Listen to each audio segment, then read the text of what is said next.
If you have a lot of shady areas in your yard, you may think that you can't grow anything except for moss and algae. But the truth is, you truly do have a lot of different options when it comes to building a shade garden. Welcome to Geeky Greenhouse. I'm Crystalline, and today I'm going to share some of my favorite shade-loving perennials that thrive with very little sun. And towards the end of this video, I'll go over a few annuals and more non-traditional plants that you can grow in the shade as well. Before planting a shade garden, it's really important to understand the way that the sun moves across different areas in your yard. You'll want to check your garden at different times of the day to accurately determine how much sun a single area gets. Full sun is considered 6 or more hours of direct sunlight a day, while part shade is anything that gets some sun during the day, but less than 6 hours. If you're shopping at a nursery, you'll notice the plant tags will indicate the sunlight needs of each plant. And most plants are more flexible than you may think.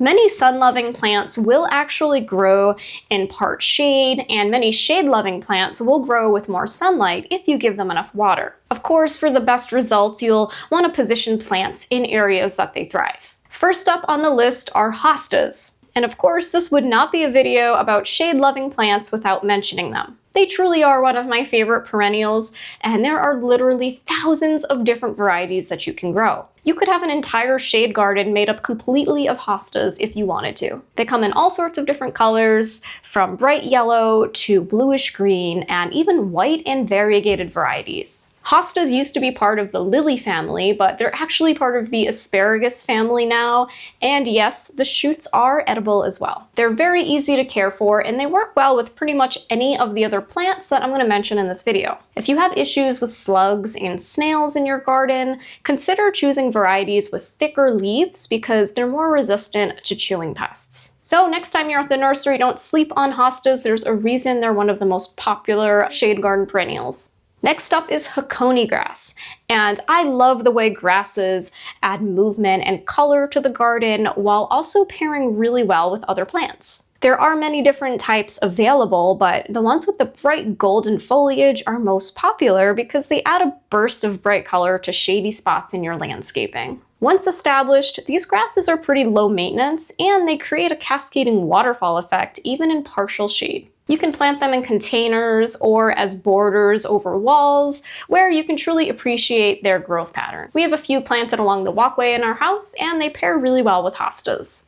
They do spread by underground rhizome, but they're very slow growing, so they're not considered invasive. So next time you're at the nursery, check them out. They're really pretty and very easy to find. When it comes to shade gardening, a lot of people think that they can't have any bright colors in their space. And that's where number 3 comes in on this list. Astilbe is a great way to add vertical interest, but also a splash of color. They're reliable perennials that have feathery flowers and come in so many different colors. They love moist soil and they don't tolerate drought very well, so be sure to water them consistently. We just planted one behind our house a couple years ago, and it really appreciates the rain runoff from the house. The fern-like foliage adds texture to the garden, while the flowers add a pop of color that can be really difficult to find with other shade plants. Depending on the variety, Astilbe can grow anywhere from 1 to 3 feet tall, and they grow really well in consistently damp areas where other plants may struggle. And depending on which variety you choose, Astilbe will bloom at different times. So if you choose your selections really carefully, you can have blooms all season long when they're grouped together. Next up is another favorite of mine. With their elegant upright growth, ferns add beautiful texture and greenery to any shady area. There's many different colors to choose from, so you can get really creative when you're designing your space. Keep in mind that they're very slow growing, so you may want to purchase plants that are already mature if you want to get a head start on your garden. Ferns thrive in shady conditions, and they require a lot of moisture and frequent watering to survive. Keep in mind if you're planting ferns underneath any trees, they may require additional watering because the tree's roots will be competing for the moisture. We suggest browsing the different varieties that are available. I personally love ostrich ferns because they're so sturdy, and you can also do Christmas ferns or cinnamon ferns or the Japanese painted ferns. There's so many to choose from, and they work really well along borders or grouped with more colorful plants. Also known as Lenten rose or Christmas roses, Hellebores are next up on this list, and they are truly a unique addition to any shade garden. Their cup-shaped flowers open up in late winter and early spring when other plants are dormant. These plants are long-lived, deer-resistant, and very easy to care for once they're established. In particular, I like the Wedding Party series, which has a variety of double-flowered selections in various colors. We have one planted in our backyard, and it does really well in the shade where the soil is consistently moist. It's important to note that these plants really don't like being disturbed after they're established. So choose your positioning wisely when planting them because they'll be seeded for a very long time. Next up on the list is Heuchera, also known as coral bells. These are native to North America and are typically found in woodland areas growing in crevices or on well-drained slopes and hills. Some species are even adapted to grow along the salty shorelines. These plants are typically grown for their unique foliage, but they also grow beautiful flowers that are favored by butterflies, bees, and other pollinators. They thrive in shady areas where their colorful leaves are shielded from the scorching afternoon sun. While they are resistant to deer and most pests,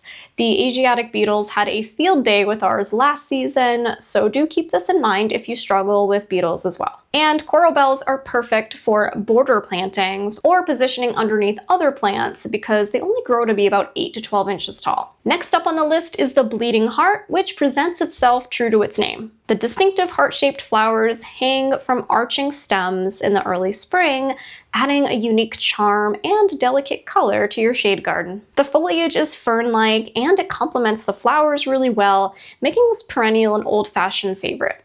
It's important to note that in the summer heat, it often goes dormant, so plant companions nearby to fill in those spaces during the hottest months of the season. For the best blooms, plant bleeding hearts in an area with morning sun and afternoon shade, and be sure to water them consistently. Of note, these plants do kind of look like a weed when they're emerging from the ground, so be sure to mark where you plant them. Calvin actually took the weed whacker to one of my bleeding hearts in the backyard, but it came back the next season just as strong. And there are a few extra plants that I want to mention because they can be really great additions to the shade garden, whether you're growing in the ground or you're just grouping together some container plants for the shady spots in your yard. Coleus is grown primarily for colorful foliage, often with splashes and edges in contrasting colors. Some varieties are more sun tolerant than others, but they still perform really well in partially shaded areas, and they're really quirky and unique. Impatiens are somewhat of a shade garden staple because of their abundant and colorful blooms, and they also work really well as container plants. Colocasia and Alocasia, also known as Aliphaneres, are another favorite of ours. We grow them every year in containers on our patio where they're naturally shaded by the trees, and they always do really well. And as a bonus, they really thrive with all of the rain that we've been getting, so we consider them a staple in our garden. Let us know what your favorite shade garden plants are in the comments below, and be sure to mention which zone you're growing in. Thanks so much for watching. I'll see you next time.